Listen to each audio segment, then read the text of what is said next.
Let's do a quick thought experiment. Imagine that you're blindfolded and you're kidnapped and taken to a remote location in a different state.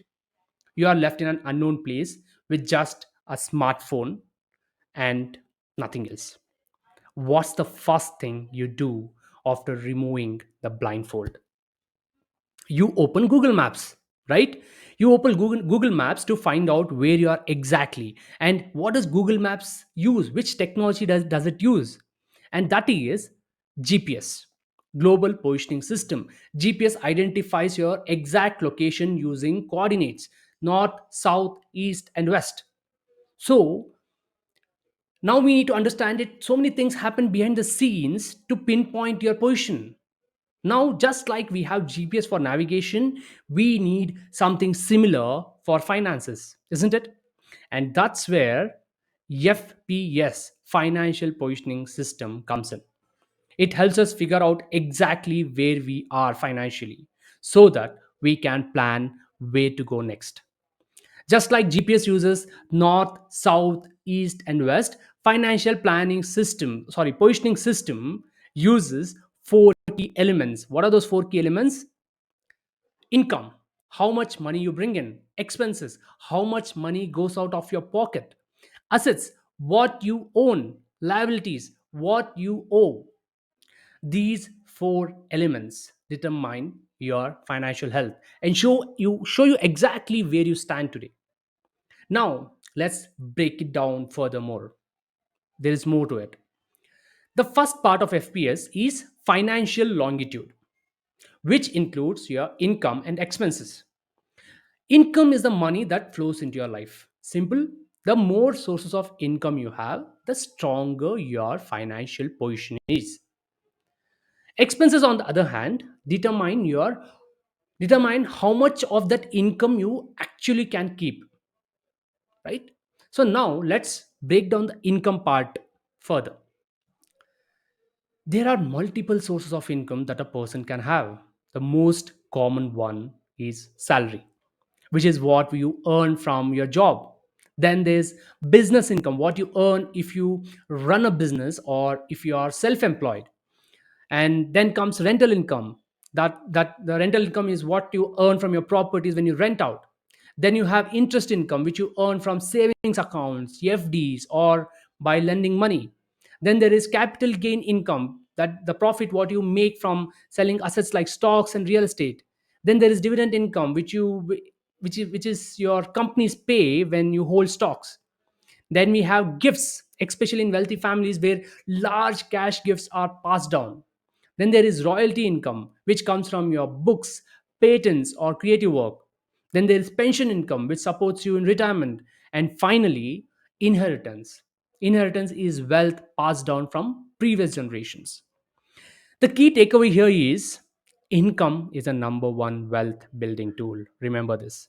The more sources of income you have, the better it is. Now, let's talk about expenses. Again, here also there are different types of expenses. First up is living expenses, which covers essentials like food, utilities, and rent. Next up is lifestyle expenses, which includes your wants, entertainment, dining out, and shopping. Then there's dependent expenses. Those are the expenses what you spend on your children, parents, or other dependents. Then there are insurance premiums, which protect your finances, and loan EMIs, which are fixed payments for home loans, car loans, or personal loans. Understanding these categories helps you control unnecessary spending. Okay. Now let's understand the important concept of cash flow. When you subtract expenses from income, you get your cash flow. Simple subtraction. If your income is greater than expenses, you have a positive cash flow. This means you are in a very strong position to save, invest, and grow wealth. Congratulations if you are in this position.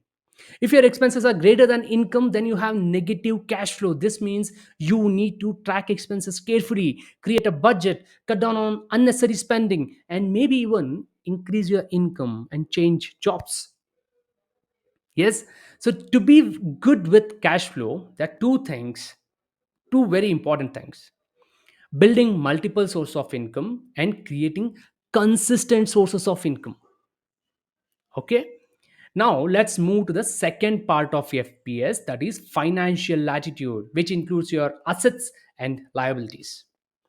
Robert Kiyosaki, a famous author, defines assets as things that put money into your pocket, and liabilities are things that take away money from your pocket. Simple, right? Now we'll break down assets. Assets can be of different types. First up is liquid assets, which includes your savings, cash in hand, and flexible flexi FDs or sweep in sweep out FDs. Debt assets include fixed deposits, recurring deposits, PPF, EPF, and your debt mutual funds. Equity assets include your stocks, equity mutual funds, PMS, ULIPs, ESOPs, and RSUs. Then we have real estate assets like investment properties, REITs, InvITs, and real estate funds. Gold assets include gold ETFs, gold mutual funds, and physical gold. And lastly, personal assets include your primary home where you live in, jewelry, what you have, and vehicles, what you drive. But remember, personal assets don't generate income. That's why it is highlighted. On the other hand, liabilities are loans and debts. Some loans are good loans, like home loans, education loans, and business loans. These can help you build wealth for you. But there are bad loans like personal loans, credit card debt, and vacation loans. What you do, these should be avoided at any cost. Remember, being debt free leads to stress free life. This I always say to everyone.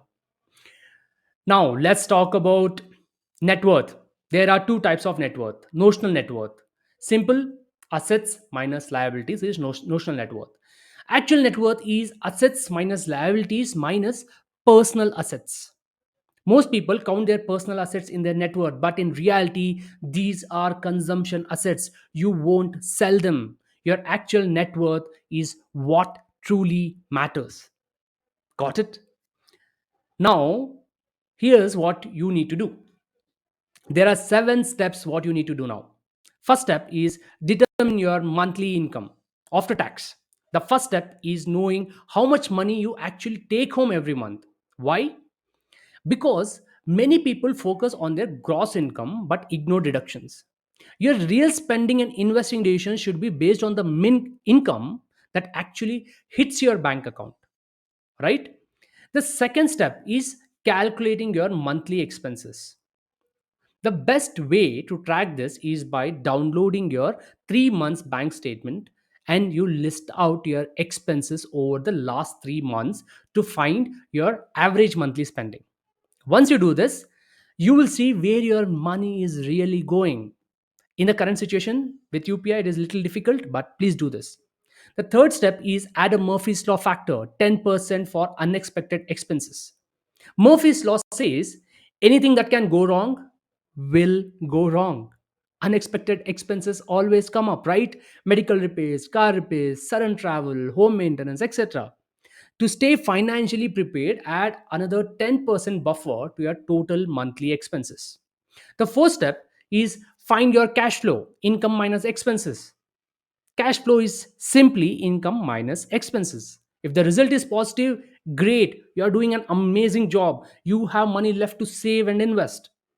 If the result is negative, you are spending more than you earn, which means you need to cut expenses or increase your income.